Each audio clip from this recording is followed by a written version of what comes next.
ரசிகர்களுக்கு வணக்கம். ராகதேவன் இளையராஜா இசையமைத்த நிறமாறாத பூக்கள் என்கிற திரைப்படத்தினுடைய இசைக்கோர்வையை பற்றி பேசுவோம்.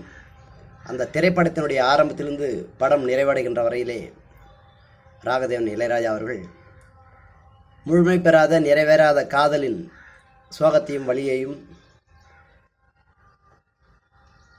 தன்னுடைய இசை மூலம் உணர்த்துவார். ஒரு பாரம்பரியமான வசதிமிக்க பெண்ணாக ரதி அந்த படத்தில் வருவார். சினிமா கொட்டகை அதிபர் மகனாக விஜயன் வருவார். விஜயனை ரதிக்கு பிடிக்காது. ஆனால் ரதியை விஜயன் விரட்டி விரட்டி காதல் செய்வார்.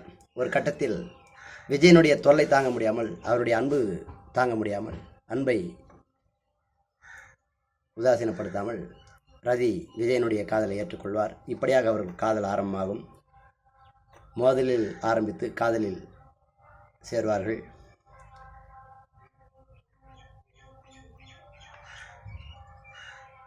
காதலர் தினத்தன்று தன்னை அடிக்கடி ஏமாற்றுகின்ற விதமாக தன்னிடத்தில் குறும்புத்தனம் செய்கின்ற ரதியை அந்த காதலர் தினத்தில் தனக்கு உண்மையிலேயே நீச்சல் தெரியாது என்று சொல்கிற தன்னுடைய காதலினுடைய உண்மையான பேச்சை நம்பாமல் விஜயன் தன்னுடைய காதலி ரதியை வலுக்கட்டாயமாக பலவந்தமாக பிடித்து அந்த ஏரியில் ஆழமாக இருக்கக்கூடிய நீர்நிலையை உள்ள அந்த ஏரியில் தள்ளிவிடுவார். ஏரி தண்ணீரில் தள்ளிவிடுவார். எவ்வளவோ முயன்றும் ரதியால் அந்த ஆபத்திலிருந்து மீள முடியாது. விபரீதம் ஏற்பட்டுவிட்டது என்று உணர்ந்த விஜயன் தன்னுடைய உயிர் காதலியை காப்பாற்ற ஏரி தண்ணீருக்குள் குதிப்பார்.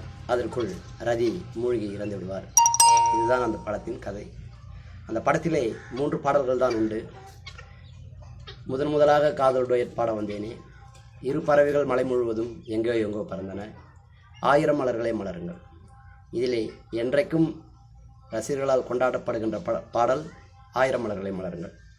இந்த திரைப்படத்தை பார்க்கின்றவர்கள் நிறைவேறாத முழுமை பெறாத